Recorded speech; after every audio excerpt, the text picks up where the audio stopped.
Bagaimana awal terbentuknya usaha Best Give Singaraja? Kalau awal usaha bukenya ini udah ada sejak kurang lebih tahun 2021. Awalnya itu kan kebetulan saya juga mahasiswa dosen kebetulan pas semester akhir itu kan pas zaman COVID kan pas semester akhir itu kebetulan juga mahasiswa pikir kan biasalah kalau teman yang berusaha ini kan ada istilahnya ngasih tiket dari sana lah saya berpikir dengan rasanya mana kalau coba aja dulu buat usaha. Kalau awal itu kan belum main di bunga, tapi masih di snack kayak itu snack, dan lama-lama banyak peminatnya dan akhirnya berani main di bunga. Dari bulan berapa mulai menyewa ruko?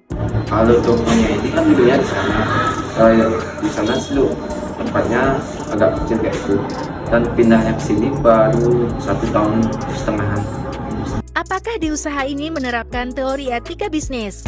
Kalau dibilang siswa dan etika bisnis mungkin kalau dari saya pribadi sih misalnya kalau dari kerja yang terbaik kepada pelanggan sih dan masih wah tapi kan bilangnya mau memberikan informasi pada pelanggan kita, tapi kalau dari segi ya bilang kalau kita untuk izinnya masih dalam proses. Tetap kita mulai dari Bagaimana tanggung jawab usaha ini terhadap lingkungan? kalau di lingkungan sih kebetulan kita udah punya langkah yang ambil Apakah usaha ini memiliki permasalahan dalam konteks etika bisnis? kalau masalah kesehatan dan segi pelanggan biasanya ada aja sih yang konkret kan mungkin makanya karena kemarin katanya karena banyak ada bilang lebih ada aja sih beberapa pelanggan yang dia maunya on time tapi mesinnya itu mepet-mepet sehingga menimbulkan yang namanya korupsi. Dari permasalahan tadi, apakah mempengaruhi reputasi usaha ini? Kalau sejauh ini lalu sih lalu karena kan ada sih beberapa kesalahan dari kita ya jalan cepat kita udah aku punya pelanggan itu. Hasil dari wawancara.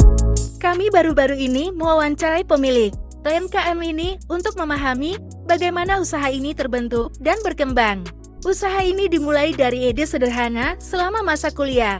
Ketika pemilik melihat peluang bisnis saat wisuda, mereka memulai dengan menawarkan buket balon dan seiring waktu berkembang dengan menambah produk seperti buket bunga, balon box, dan karangan bunga yang dikenal dengan kualitas tinggi dan desain kreatif. Pemilik menekankan penerapan etika bisnis, termasuk pengelolaan sampah, dengan bekerja sama untuk menangani sampah plastik dan kertas. Sampah diambil secara rutin untuk memastikan pengelolaan yang baik sebagai kontribusi terhadap pelestarian lingkungan.